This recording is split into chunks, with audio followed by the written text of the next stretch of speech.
Kifaananyi ky'ekifaananyi nene egula essimu kampuni mulina ya bbeeyi naye tesagula ssimu. Tebe ekifaananyi ky'owa abantu bannange.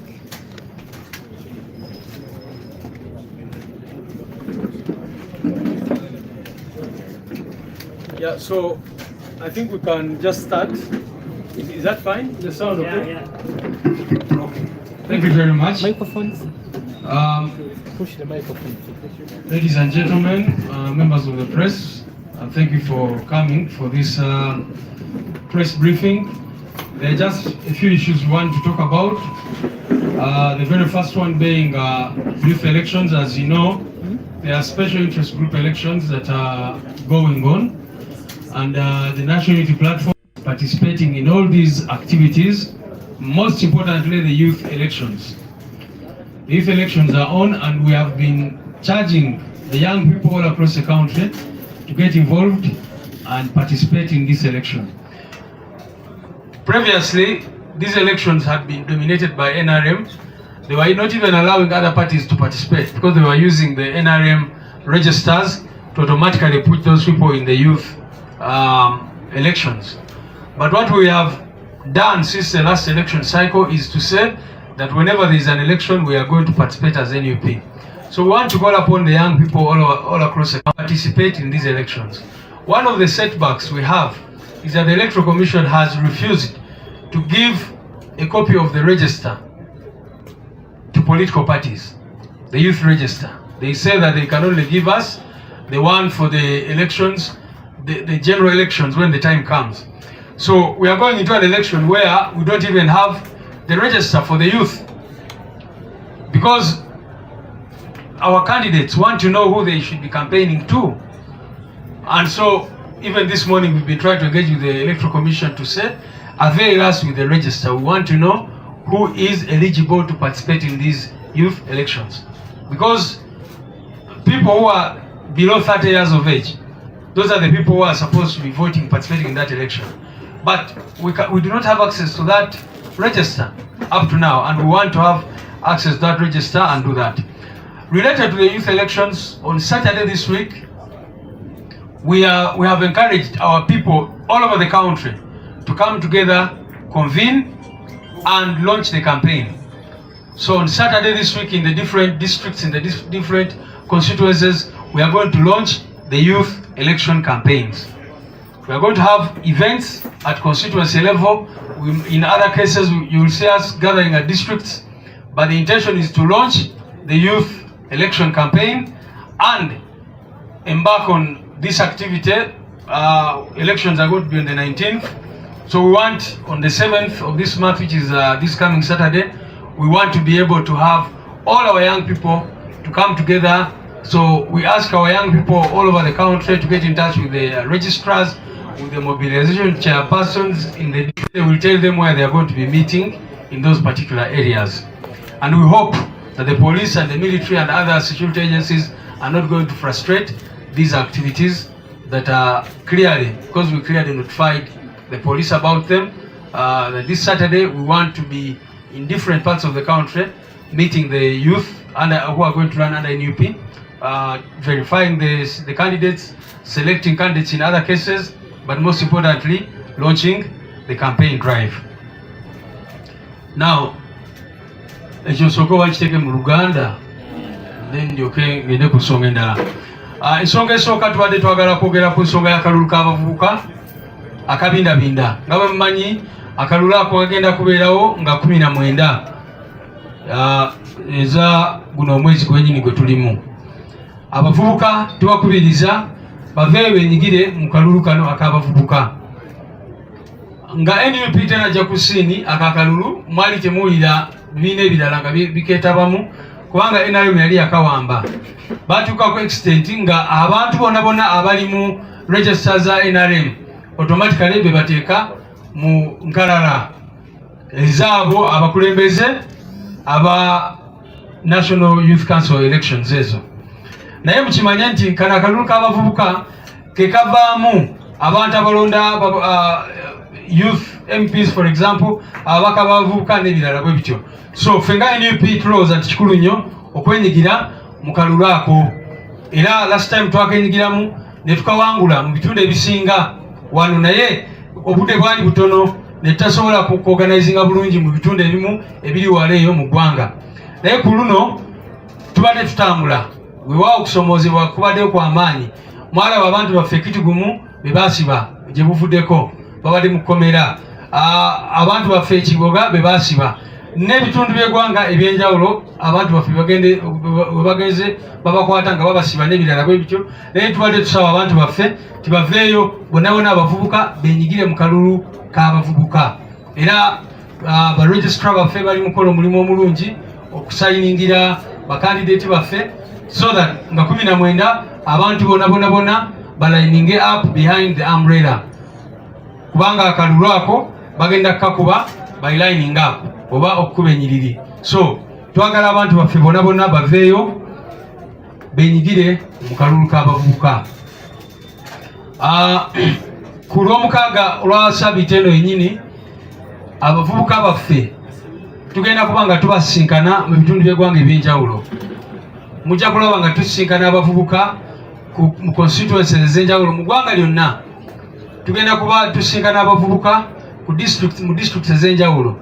Era mabamawulire tujja kubasaba mugoberere activities ezo, kubanga ku lw'omukaaga lwe tugenda okutongoza campaign y'akalulu k'abavubuka. Naye tetugenda kutongoleza wano, wabula tugenda akalulu ako twagala kukatongoleza mu constituencies ez'enjawulo oba mu district ez'enjawulo wala eyo. So njagadde bategeeza, poliisi twagiwandiikira ne tubategeeza ku nteekateeka yaffe eyo ey'okutongoza campaigns z'abavubuka ezigenda okuba nga zitambula. Era twagala abantu bonna abawagira NUP abakkiririza mu nkyukakyuka basobole okwewandiisa tugende mu maaso. Ensonga ndowooza ngivuddeko. The second issue we wanted to talk about was the call for expression of interest, which is ongoing. The chairperson of the Election Management Committee and her team are all here, and the vice chair and the secretary and other commissioners or committee members, they are all here. And so far, we are overwhelmed by the numbers of people who are coming in to express interest. You heard our team telling you that they had printed 40,000 forms for the start, and all of them have been depleted. They have had to make more forms, and that is just in the first week. They started on Monday, and there have been public holidays and all that. So we thank our people who have come up to express interest so far, and we ask others who are qualified. For you to express interest, you must be qualified for the position you want to express interest in. If you want to be a member of parliament, the minimum is senior 6. But if you want to be a councillor, you do not require to have academic qualifications. But if you bring them, it's an added advantage when it comes to vetting and all that, those things. We are going to gather our statistics in the coming days and update you on how many so far have applied all across the country. But like I said, all the forms that we initially made have been depleted, and we are making more. And that exercise is taking place here at the headquarters. In fact, right now we are going to have to finish quickly because there are some people waiting in the tent to come and put in their expression of interest. This expression is going to end on the 23rd of this month. So we've given people 3 weeks to come and express interest in all positions. Like we said in the announcement the chairperson issued, we are receiving those forms here. The forms are being received here at the headquarters, but even at our regional offices, in the different places, sub-regional offices. But people can also apply online.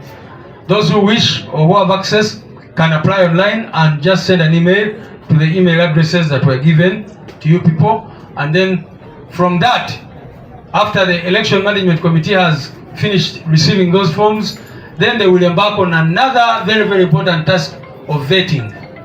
First of all, sorting and to ensure that everyone has the requisite qualifications, and then after that we'll go into the vetting process, which, as you know, will be rigorous Many of you saw what we did in Kawempe. We want to do exactly that. As you know, the mode of candidate selection that we use as a party, and we've given you the reasons why, is vetting. We shall very, very importantly consider the ground so much. And as you know, we have a very, very scientific way of going to the ground and establishing how people are faring in terms of their strength on ground.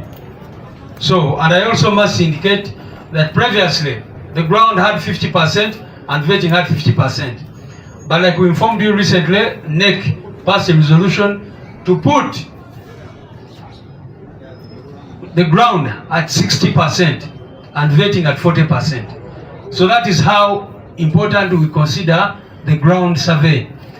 The ground survey is not done haphazardly. It is done by experts, but it is also not done by one team. Like we've told you time and again, we send different teams to the ground to engage the different stakeholders, and such that by the time we have candidates, we know that these are the candidates who will really represent the interests of the party.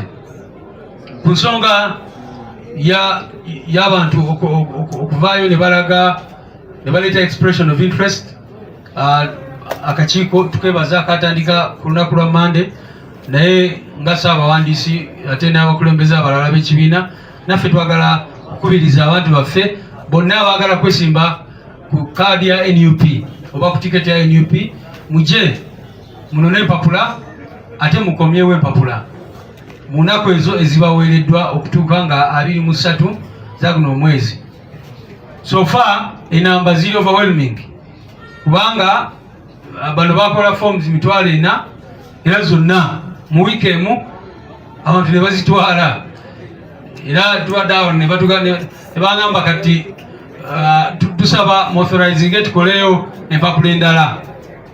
So kitegeeza nti abantu beetanira kwesimba ku flag ya NUP. Ekyo no kituzaamu amaanyi, naye era ne tubasaba nti bwe tuba tutaddewo akaseera n'otayitamu, goberera ekibiina kye kiba kikoze ki, kye kiba kisazeeko, kubanga already babadde bangamba nti so far ugenda kwesanga abantu abakaleeta interest ku kifo kimu n'osanga abantu 9, abantu 10 n'ebirala bwe bityo, naye nga amazima amatuufu omuntu omu yekka yasobola okufuna kaadi ku kifo ekyo. So tubasaba abantu baffe babeere disciplined, naye kwe kubategeeza nti ensonga ya vetting tugenda gikola mu ngeri etambulira ku mazima obwenkanya nga bwe tubadde tubagamba ebbanga lyonna lyonna. Era kansinzire wano okubasaba mwena abali eyo, omuntu yenna kabeeraani bwakusaba sente nakugamba nti bwomuwa sente simanyi agenda kufunira kaadi ya NUP, tubeegayirire mu reporting abo abantu immediately, kubanga oyabeera mufere. Kaadi ya NUP si yakugula, kaadi ya NUP si yakusasulira. Omuntu yenna bwakusaba sente, ate tubasaba mukozese olukujukuju okufuna obujulizi. Muleme okuvaayo ne mujja wano n'otugamba nti bansaba sente ne tukusaba proof nga tugirina, kubanga ekyo nakyo abantu baffe abamu tulabye oluusi nga bakikola, abaagala kwonoona amanya g'abantu abalala ne ba propagandist ba regime. Oli n'avaayo n'agamba nti bansaba kino bwekiti ne bwekiti, n'omubuuza obujulizi obukakafu nga tabulina. So mwabakakiiko k'ebyokulonda, of course bano tubeesiga kyobola bali wano, naye tujja kubasaba ne ba registrar baabwe n'abantu abalala babateekeko amaanyi to making sure nti oli bw'aba ayagala kuleetamu embeera ya corruption mu system zaffe muba reporting immediately, and we shall be able to take action. Ensonga eyo ndowooza mukitegedde nti kaadi ya NUP si yakusasulira. Mpozi n'ekirala, teri muntu akirizibwa ne bwaba simanyi ono yakulembera ye focal person mu kitundu kyo, ono ye wa mobilization, ono wa mobilization registrar. Abo abantu abo tebalina kaadi ya NUP. So bwe basewo ne banyabo betwadde twagala tulidde twaliyo n'embeera abantu abamu abagamba nti abampagira nze omuntu abeereyo nga yesimbye kuba MP oba yesimbye kuba meya agamba abantu nti abamuwagira bebagenda okufuna kaadi. Ekyo nakyo buli omu ali ku lulwe, tosagamba nti abakuwagira bebagenda okufuna kaadi, kubanga obuyinza teri abuyina akakiiko kano akali wano ak'ebyokulonda aka Election Management Committee okola vetting, okola ground survey. Kabwe mbagambye mu luzungu okumanya nti tuli people power, tetwagala nnyonnyonya amaanyi okulaba nga amaanyi gaba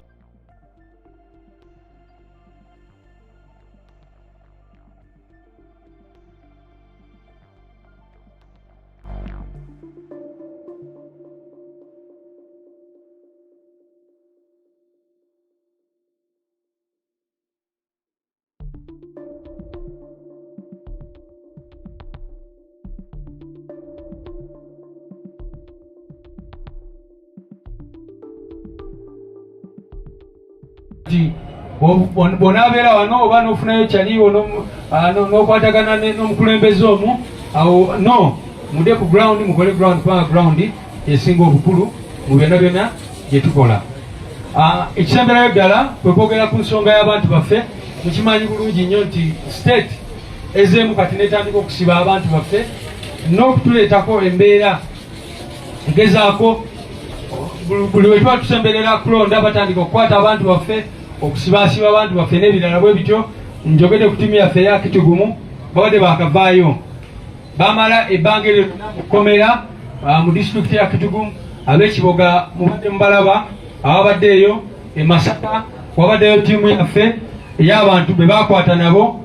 Tulina abantu betunoonya Shakulu Sentongo tetunamulaba, bamukwata.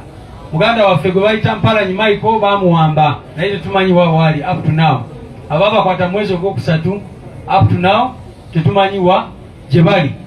Waliwo ne muganda waffe gwe bayita Nsambu Douglas bamusanga Masaka ku Sentongo House. Muganda ali wano olunaku olwaliiro. Muganda wa Nsambu Douglas abaddewo wano era abamawulire basobola mu interview nga nawe nayogera ku mbeera eyo. Bamutwala nga ennaku 28 z'omwezi ogwokusatu guno omwaka. Up to now tuli mu mwezi ogw'omukaaga kati, naye ono muganda waffe Nsambu Douglas talabikanga. Naye abantu baffe bwe bagenda mu safe houses eyo bategeeza nti basangayo abantu bangi nnyo abalala abali eyo.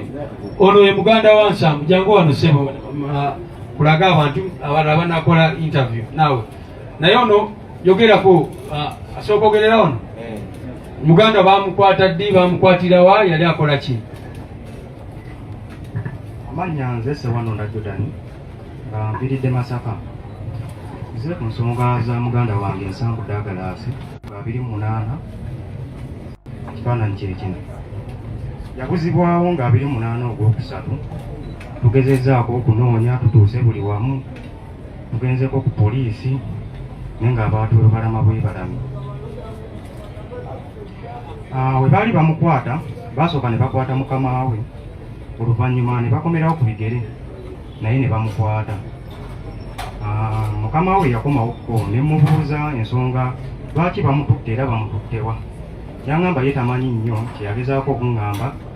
Yaŋŋamba baali bamulanga ensonga eyali emulanza butambi bwe yateekangayo ku TikTok obw'ekibiina kya Nuupu oba obuwaagira Nuupu, nga ensonga gye baali bamuvunaana ensinga eyamutwaza. Poliisi era natuukawokko ne bantwala ewa CID ne mubuuza muganda wange bamututte, baŋŋambye bamuleeseekokko wano nsonga ki era bamututtewa. CID yanziramu naŋŋamba nze sibamanyi neera abamututte sibamanyi, era fayiro gy'oŋŋamba kuba nali nnyezeo nga njagala nzigulewo fayiro nyongere noonyereze tukeko wekisoboka wonna, naye nga nsooseko ku poliisi we bamutuusa nsobole okutegeera ensonga eyamutwaza. Yaŋŋamba nze simanyi bamutwala era simanyi bamututtewa, weyongere onoonyereze olabe oba mukama we yamulina kuba oŋŋambe basooka kukwata mukama we. Era navaayo nga siyambiddwa kwekujja wano kuseemu eddoboozi erya muganda wange yakwatibwa mutegeere gye bamutwala na musango ki gwe bamuvunaana. Bwe kubeerayo bamuleete mu kkooti tutegeere oba bamusalira kitegeerekeke. Kale kati embeera gye tulimu baganda baffe, oyo Nsambuda yabuzibwawo nga 28 nga bwe bagambye. Tulina Ssentongo Shakur, tulina Mpalanyi Michael, tulina abantu abalala nga n'abalala of course bemumanyi obulungi abali mu makomera. Mwalaba almost weeks 2 kati kooti y'e Masaka yagamba nti muganda waffe Edi Mutwe atwalibwe e Luzira Maction Bay oba olyawo afune ku bujjanjabi obusingako ku pain killers zafunire eyo, naye abasajja abo up to now baagaana omutwala era wetwogera Edi Mutwe akyali Masaka mu bulumi bw'ekitalo, era bwakubira esimu akuwulira okusanyalala kw'alina ne psychological effects eza torture zeyamuteekako n'ebirala bwe bityo. So basebo ne banyabo embeera eyo, naye ensonga zetuze okwogerako enkulu kalulu k'abavubuka okusaba abantu baffe bonabona okwenyigiramu olw'omukaaga okuba tugenda kalonkinga campaign zaffe zitandike, era tukubiriza abakulembeze baffe bonna ba MPs ba kansala mwena abali ba meya n'abalala mu making sure nti wemuli. And finally of course twadde twagala kukubiriza abantu abakyali eyo bonabona basobola okujja ne ba expressinga interest.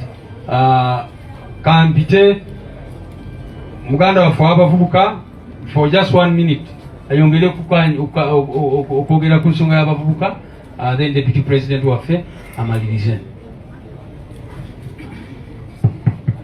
Thank you, our Secretary General, for this opportunity. I wish to make use of this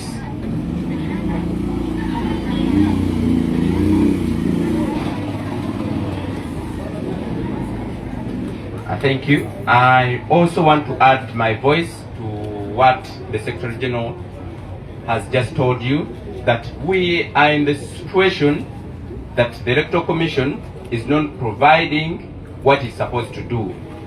By this time, the nominations for the youth, it is ongoing for the youth elections, but the Electoral Commission is not providing us with the registers for the young people. But you can see the NRM people have the registers around the villages, but for us as the National Unit Platform, they're not giving us those registers. We want to condemn the partisan situation of the Electoral Commission, and we want to call upon the EC to provide us with those registers. Otherwise, for us, we are continuing to do what we are supposed to be doing. We are calling upon all the young people to use this time to come up and be nominated on the card of the National Unit Platform, so that we are able to participate in that election that is going to happen on the 19th of this month, which is June, and we shall be able to win, because this election is going to happen by lining up your preferred candidate, and our candidate will have the umbrella, and then we call upon you, the young people, to participate using the National Unit Platform card, which will be the umbrella on that day. And then also, we also want to let you know that the young people, we have organized an activity on Saturday, which is the 7th of this month, in all constituencies of this country, but most importantly, in the districts. We want to call upon you to participate into those activities. We are going to come to make sure that we launch the campaigns of the youth, so that we are able to win that election. Njagala okutwala omukisa guno okubategeeza nti akalulu k'abavubuka kali mu kugenda mu maaso, era nga njagala okwogera kw'engeri akakiiko k'ebyokulonda gye kali mu kutuyisaamu. Essaawa ya leero kye kiseera okulaba nga tuwandiisa abavubuka baffe bagenda okwesimbawo mu kalulu kano. Katandika ku Mande eno, era nga kagenda kuba okwewandiisa ku ggwanga 10. Naye essaawa ya leero akakiiko k'ebyokulonda tekali mu kutuwa registers abavubuka mwe bali, kyokka nga ab'NRM bo bazirina, naye ffe tetuli mu kuzifuna. Enkola eyo nkyamu nnyo, era tusaba Electoral Commission eveeyo ekozese mandate yayo okulaba nga naffe etuwa registers ezo tuzikozese tulabe baani abasobola okwesimbawo n'abasobola okulonda. Naye engeri gye yeeyisaamu nkyamu nnyo era tugivumirira. Kyekola si kituufu okubanga eri mu kulaba nga ekolera ku sayidi emu. Ekyo nno kikyamu. Ffe tugendagenda mu maaso nga tukubiriza abavubuka okulaba nga beesimbawo, tulabe nga tuwangula akalulu kano akagenda okuvaawo nga 19 guno omwezi ogw'omukaaga. Era mu mbeera y'emu njagala okubategeeza nti ku lw'omukaaga luno tuyina emikolo egy'enjawulo egy'abavubuka mu constituency zonna ne mu district ez'enjawulo mu ggwanga lyonna. Tusaba abavubuka muveeyo tulabe nga tulonki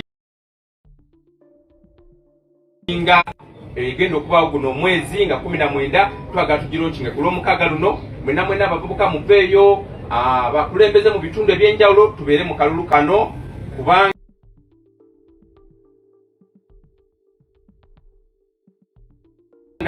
kekasobola okuba nga tutandika okulonda kwaffe kwe tuyise okwa protest vote. Mwebale nnyo, mwebalire ddala. Thank you.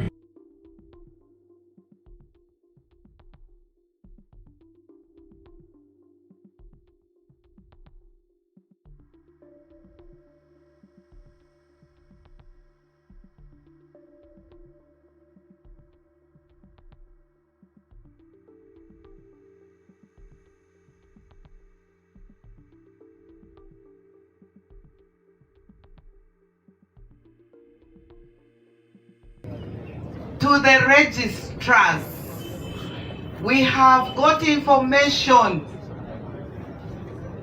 massively that where our candidates have gone for nomination, some registrars are asking for original national IDs.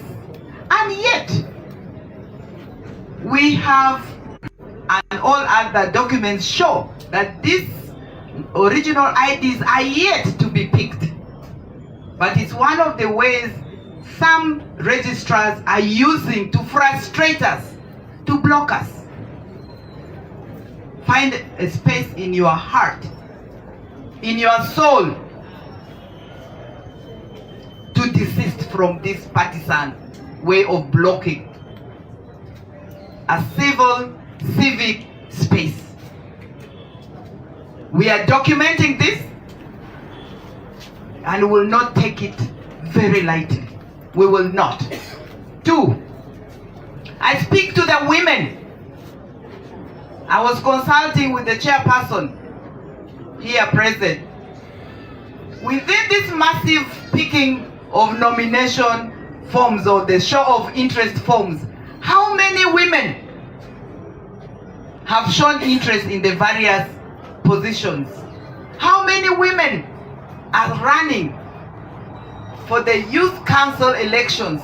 For us it's very, very critical because I'm asked, but what are the women doing? Look at the cream de la cream, the who is the who in this space. Where are the women?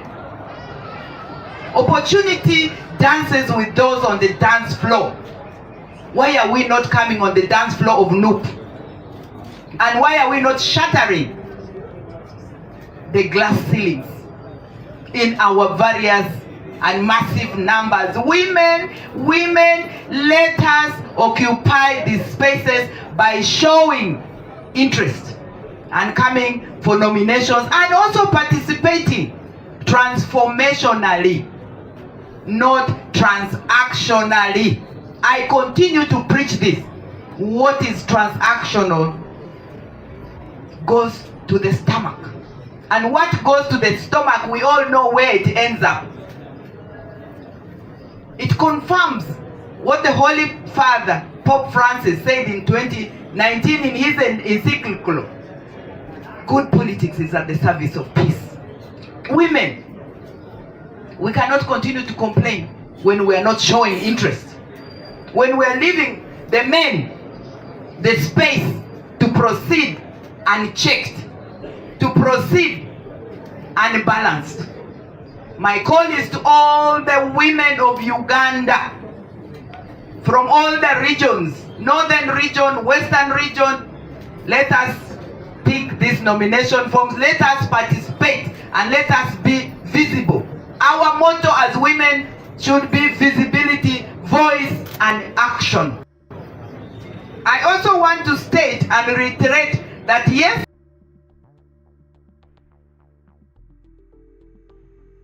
the circumstances are so militarized, so brutal. Many of our people have been abducted. Others are missing. We continue to demand for them. And we also continue to call when fear knocks at the door of your heart.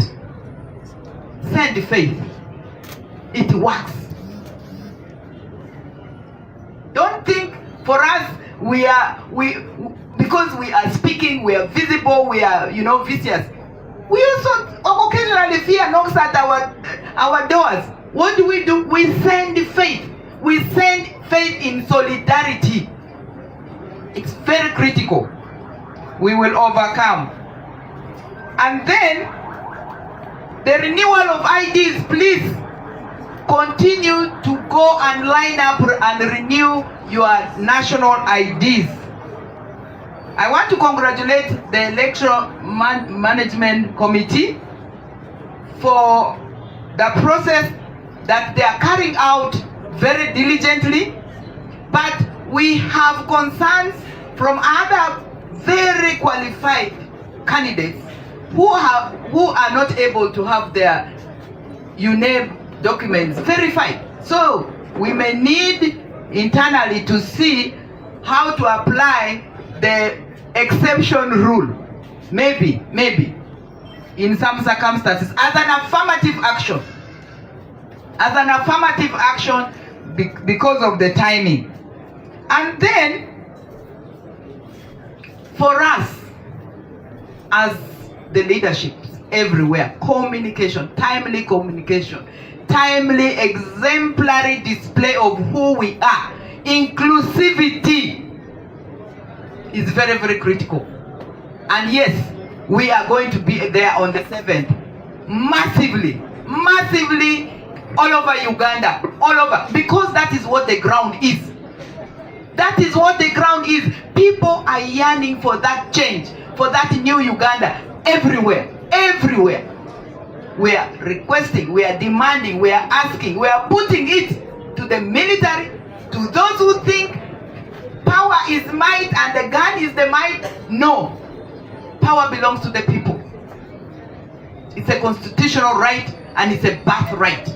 And we are going to exercise that power without fear or favor. So I call upon each one of you, let's deliver on our promise of a new Uganda. Let's deliver in practice on our promise of the protest vote in practice. And I know we will win. We will win. People power. Our power. People power. Thank you so much. Yeah, I think let's have one word or two from our Deputy President of Uganda, and then we'll call it a day so that the EMC can continue its work of receiving candidates. People power. Our power. I wish, she's my senior, and I think today she has represented me well, together with the Secretary General. So I don't think I have much to add on. Neka njogereko mu Luganda katono. Kubanga ono mukuru. Luganda talwidi. Luganda talwidi. Yenacha. Luganda talwidi. Kati unakulolo omukaaga luno. Nga twakava mu Idi. Ky'okusooka mbaagaliza Idi ennungi. Era abalinako obusobozi gye mbadde yonna zaake Secretary General tusale ku nte mbuzi kirimu emikisa mingi era toyitayitange yanayitibwa ng'ebutambala ennyama ejja kubaayo. So tubayita mwenda musobole okubaayo ne tubaagaliza Idi ennungi. Ekyokubiri, olunaku lw'enkya nga esigibayogedde Secretary General ne Deputy President, ffenna tukunga abavubuka mu buli constituency tusobole okulaga nti Uganda tugirimu era egenda kuba y'abavubuka mu kiseera kino n'ekijja. Nolwekyo abakulembeze bonna mu Buganda ne mu Uganda yonna, in particular Uganda yonna, olunaku lw'enkya olw'omukaaga ffenna tugende ku constituency ku bifo bye tusazeewo okugendako, tubeerewo tulonkinge campaign y'abavubuka. Sisuubira muvubuka mu Uganda kumulaba ng'agenze mu layini ya NRM, kubanga omuvubuka oyo aba aliko ekisobo kinene. Baba si mugezi nnyo, aba aliko ekikyamu, kubanga emyaka 40 at least nze zaake azako n'omulenzi muto n'abaana bazedriga abalala abaliko ku myaka tuyinza okugamba tutujjukirako ku mundu ezaavuga nezaako ono tamanyi sabasaba, I guess ne secretary general ono naye tamanyi sabasaba ne but zedriga amanye mundu gye bayita ki sabasaba. Kakati bano abazaalibwa ku mulembe guno ne balaba Uganda ng'edda emabega emyaka 40 aga Museveni, emirimu tewali, abantu baavu, okusoma omala kutunda kibanja, mukadde oba alwala olina kutunda kibanja kyo, bw'omala okusoma ekikulindiridde olw'eggulo lwaleero kwenoonyamu kwekolamu mulimu ofune ka tiketi ogende mu desert ey'Abawarabu mu musana, ove mu nsi ennungi ogende ofune ekyokukola ki ekyokulya. Kati omuvubuka ng'awo Museveni yakutuusizaawo, sisuubira muvubuka yenna alina buzira bwa njawulo oga nti asigalewo. Omusajja omutwali mu World Bank meeting n'agamba nti omulimu gwe bwe guba gwa kukakasa nti nnyina omulimu nga siina, gwe lwaki osigaza omulimu? If your job is to ensure I have a job and I have no job, why should you retain your job? Kati buli muvubuka atalina mulimu nga buvunaanyizibwa bwa President Museveni, General Museveni, okumuwa omulimu nga tagulina, kola kimu kyokka naye muwumuze akwegatteko mu batalina mirimu, kubanga omulimu gwe gumukoze eki gumulemye. So sisuubira muvubuka yenna eyo kuba na bumalirivu bumala, kuba muzira gamba nti kakati agende mu layini ya yero. Nolwekyo olw'omukaaga lwe tugenda kwe kulonkinga bye Museveni mu kalulu k'abavubuka. Tugenda kuba tumusiibula, kubanga bw'obeera muvubuka osobola okuwagira Museveni ne banne nga basibye Eddi Mutwe, nga basibye Bobi nga basibye ne be basse we bali, ne Kibalama tetumanyi gyakola ki gyali. Ebyo ng'obaddewo ate mwe temukyalina kyekwaso kugamba balala nti temubimanyi. Wakiri buli muvubuka mu byalo alina essimu gye bayita koloboza, gye bayita smart ki phone. Ffe we twali abato ebiseera ebyo nga tutambuza byegere okufuna press conference, ne kati ne benjogera nabo Uganda yonna bino bye twogera babikola ki babiwulira nga bibaluma bwe biti, musobola omuntu okusigala nga muwagira NRM. So tusuubira mbu tugenda ku paintinga abavubuka mu Uganda yonna red. Era kati Uganda should go red. Akalu ke tugenda mu Uganda is going red. Everywhere is going to be red. All the youths are going to follow red. Ebyo tebimala. Olwaleero omulembezo eggwanga agenda kwogera abagenda kusoma bajeti eya 2025. Olowooza tuneewala supplementary mu bajeti emukasinesi twakafuna 2 weeks tunatutuuka kusoma bajeti basaba naye bwe bikwataganawo ne press conference y'olwaleero eyo mu parliament gye mbeera waliyo ekigambo relevance of the subject matter. Kati olwa ekibuzo kyo kirungi naye olwaleero nedda twagala press conference eno esigale ku mulamu, naye bw'oba oyagala comment yange bw'ojja wali omu njagibwa. But theme ya press conference yabadde yakunga bavubuka 1 olw'omukaaga ekirala bajjeyo ki foomu ekirala beesimbewo ne bamala okwesimbawo balonde National Unity Platform. Nsonyiwa neetonze naye nja kuwa comment walingo. I think there are 3 questions. I'll have him and him. Yes, Matimba. Okay, nze kyange kigenda eri Secretary General yennyini. Campaign y'abavubuka eno gye mutongoza mutulaze nga mugitadde mu constituencies omuli ababaka kaseera kano ababyenkanira ebyobufuzi. Kino tekirina bwe kijja kutaataaganya campaign eno okugamba nga ababaka abali mu bitundu ebyo bagamba nti be bategese ebintu ebyo. Yes, my name is Becca from KKTv. I just want to know, you talked about informing police about Saturday effects. Has police cleared one of those still the same situation where we're recruiting youth? And the last one is about the Electoral Commission. You also highlighted that this morning you re-engaged with the issue about the youth, the National Youth Registers. What could have been their response? Yes, is Richard Mwanje and BPS. Mbadde nsaba chairperson ebimu ku bintu amaze Afrika byayogera atutuddiremuko ng'okulabula abaregistra n'ebirala ebigenda mu maaso bya kintu kitoogo Baregistra baki? Abeeyo aba EC. Okay, maybe to quickly respond, the first thing is that activities z'ekibiina is organizing by officers b'ekibiina source candidate Ssenyonyi. For example, is a campaign launch y'abavubuka gye twogeddeko egenda kuba nga abantu baffe abali in charge of mobilization ne registrars bagenda bakikulemberamu. So buli muntu yenna akkirizibwa kwenyigira mu activity eyo buli wamu.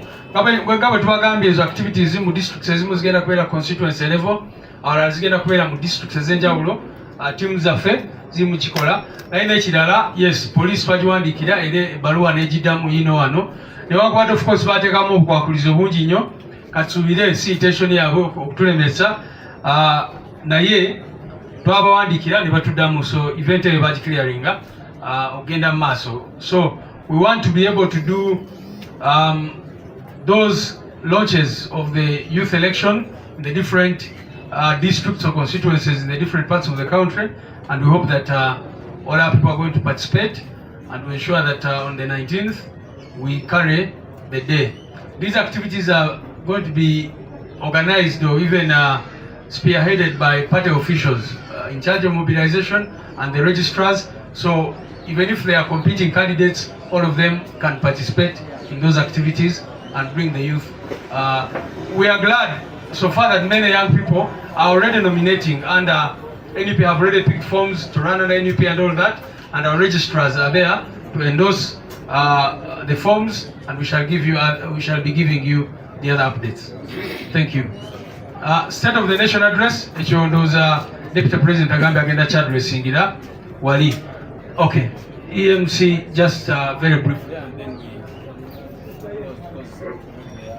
Somebody talked about the registrars, but actually we're referring to the returning officers of Electoral Commission. They were asking our youth to provide with an original national IDs, which is one of the requirements. If somebody is already in the register, why are you asking for an original ID? So that is actually what we are saying. Then we also know of plans to abduct some of our time. We are much aware and we are just a step behind them. They are not going to beat us in this because we already know. And then secondly, I am also going to talk of the online forms. I saw some media houses just publishing and saying we are issuing forms. We are actually also receiving. It's not only issuing out forms, the interest forms.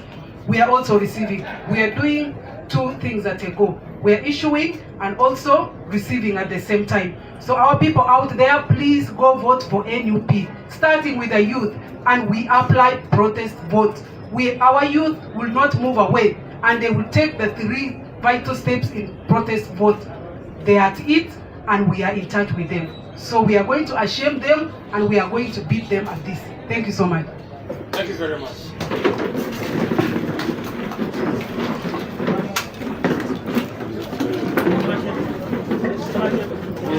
Thank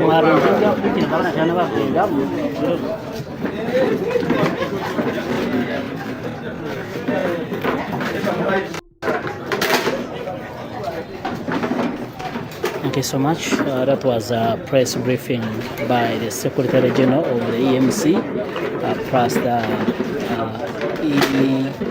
EMC team, escorted by the Vice President of NUP in charge of Uganda, Northern Uganda, as well as other leaders. They have updated you about other activities of the party and our principle is that first come, first serve. So kindly, those who have come to be patient with us, to bring their expression of interest forms, please come over and we immediately start on the process. Thank you very much.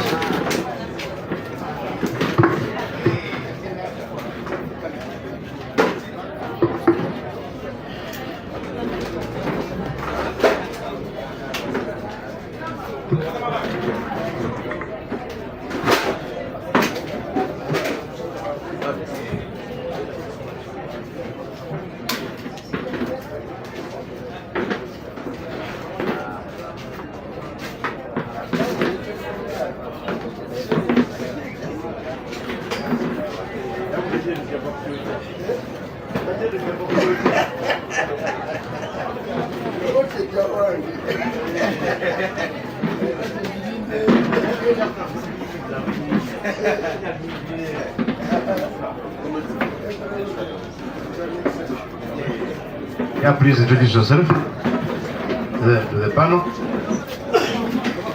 Good morning. My name is Mkalanzi Emmanuel. I brought my forms of interest. I brought my forms of interest from Chambogo Upper Estate, where we have four zones. So here are my forms.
Another one. Let us have another chair. Here, come with that chair. Yeah, please go ahead, introduce yourself, submit.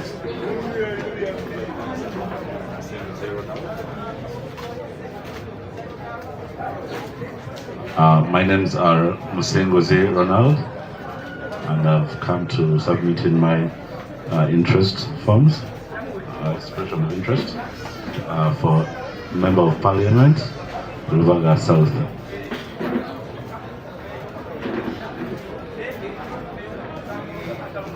one copy? Yes, I brought one copy. It's supposed to be in duplicate, at least for MPs. Let us see what this one is. Maybe I could take a picture. It's fine.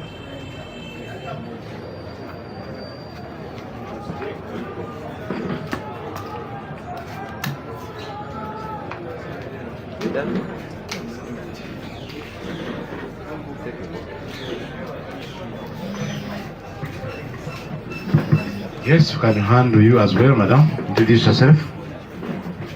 Good afternoon to everyone here. My name is Nande Gobeti. I have brought back my expression interest form.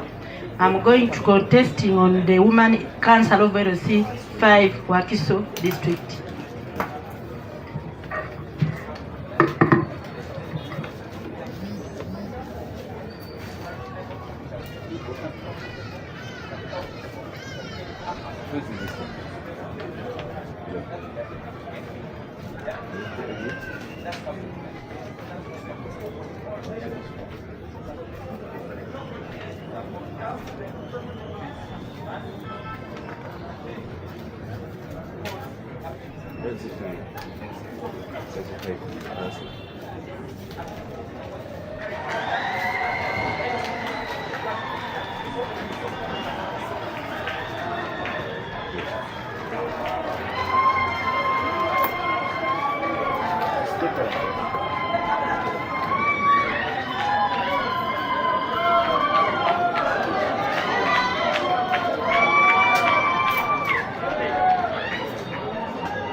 Good afternoon. I'm Bisaso Moses. I brought back my forms of expression of interest for the position of Mayor Kachita on the council.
Take a picture. Well, which one are you on page?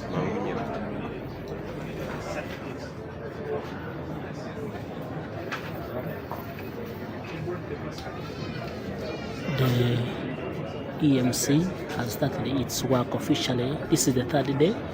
Tunaku lwa kusatu akakiiko ak'ebyokulonda mu kibiina ky'NUP kagenda mu maaso ku receiving empapula eri bakandidates ab'enjawulo era nga bw'olaba Wakiso ne Kampala bonna bajja wano.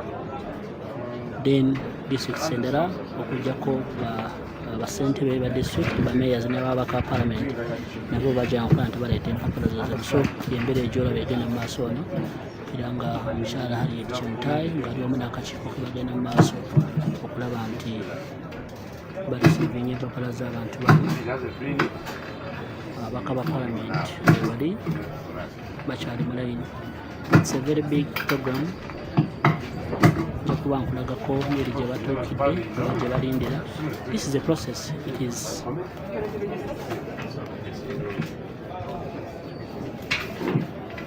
That's the mayor.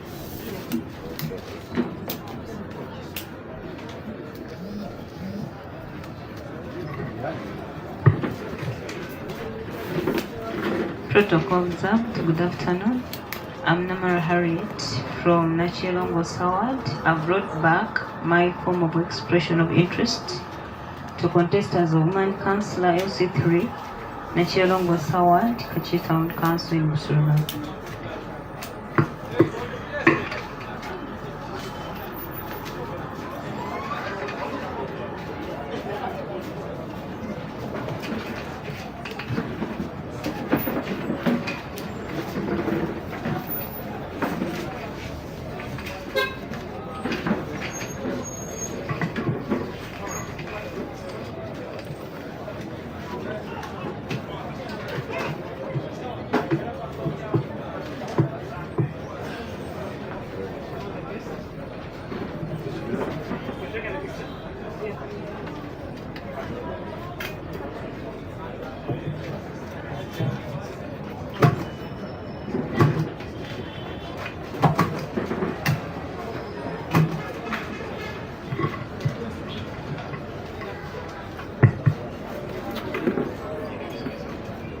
Yes, good afternoon, everyone.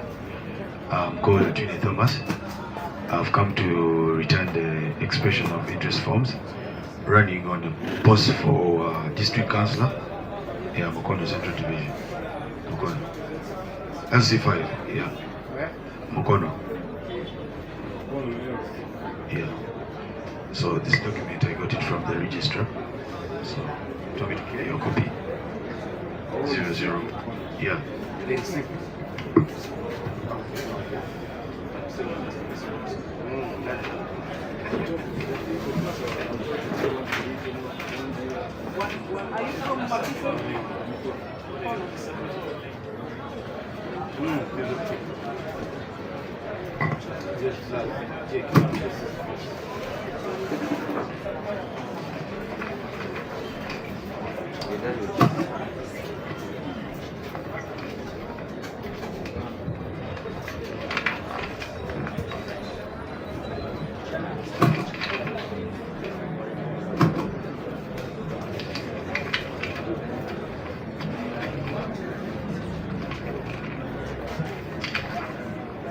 What are you supposed to say?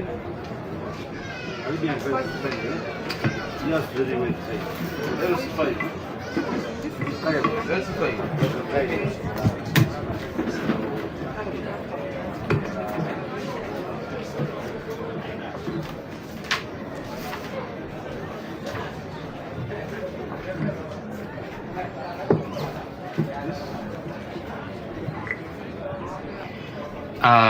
Chairperson, Election Management Committee, National Unity Platform, Madam Chemtai Harriet, and members of the panel. Good afternoon. My name is Namonyo Robert. I'm very excited to be here to submit my forms for expression of interest in carrying the National Unity Platform flag in the coming general elections for Namisindwa constituency. MP, Member of Parliament, Namisindwa constituency.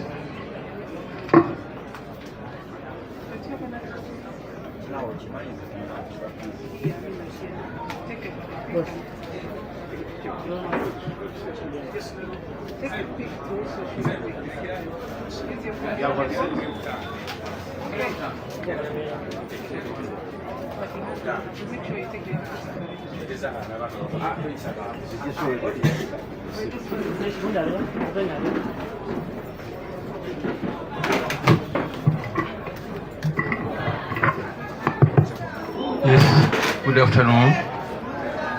Greetings from Vuma district. I brought back my expression forms of interest for the Member of Parliament of Vuma district. My name is Katamba Fili.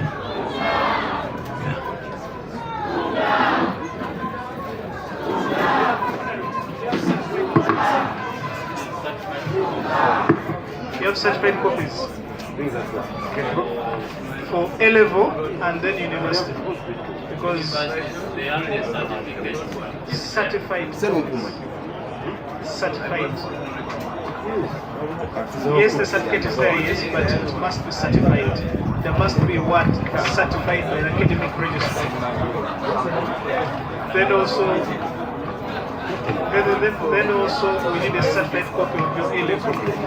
At least for member of parliament we will need that because that would help us on it. So certified copies of A level, then a university. But if A level you have a certified copy, that would be very important. University you have a certificate, not a certified copy of the certificate.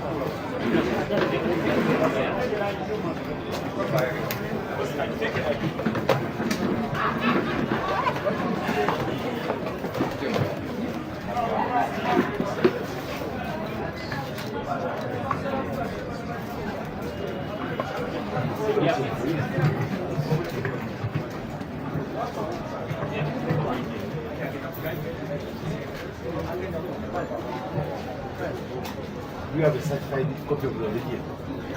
Because the certified copy doesn't mean the certified copy comes from the then there is no certified. You have a certified copy of your religion. Yes. It is here. Yes. But this is not certified. I know. This is not a certified copy. It's a certified copy has the word certified. So I should get the certified. So but I want to again address that since you have a level, certified copy from the left, you are able to cross the minimum requirement. Then you are certified. So we are going to receive them. And then you must bring that back as an additional. The university.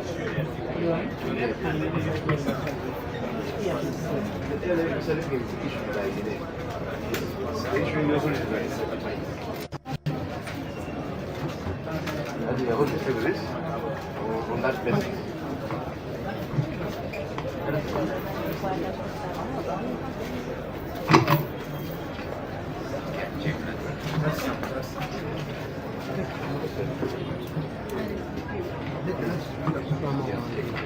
No, machi.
Aliyeka.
Mia. Mbona Pokemon? Sio sana. Mmoja nao. Tajoga bujo. Yes,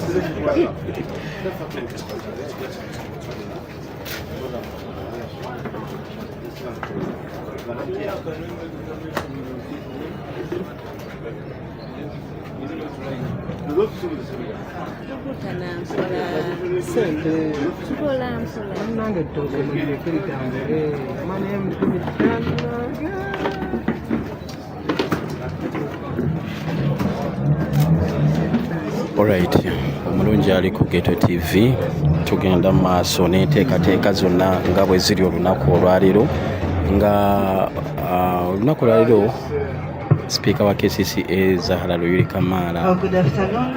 KKTv. Our EMC, I want to thank you very much for the work you're doing. And my name is Zahara Mala, the Speaker for Kampala. Madam Chairperson, I beg your indulgence. I've come to pick my forms for expression of interest for the post of Woman MP, Kampala District.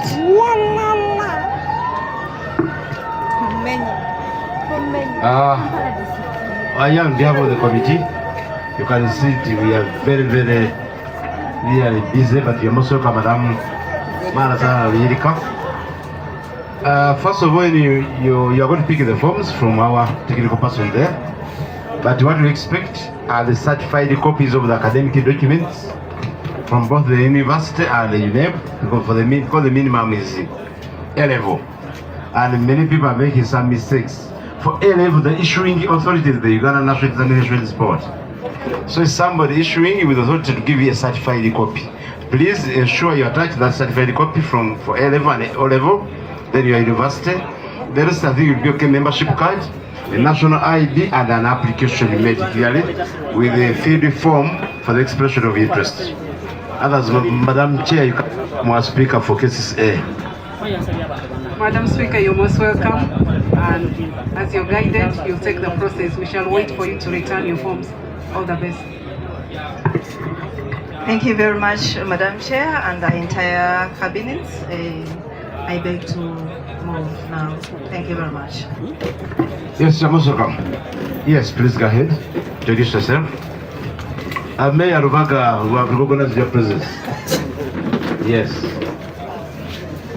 Good afternoon, EMC. My name is Adamba Ivan. Brought back my papers of expression of interest for Lord Councillor Machide East.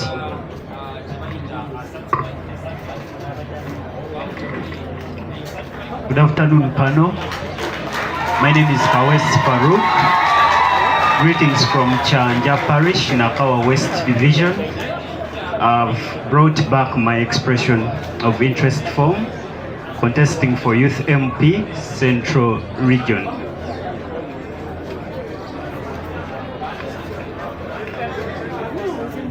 Central.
Thank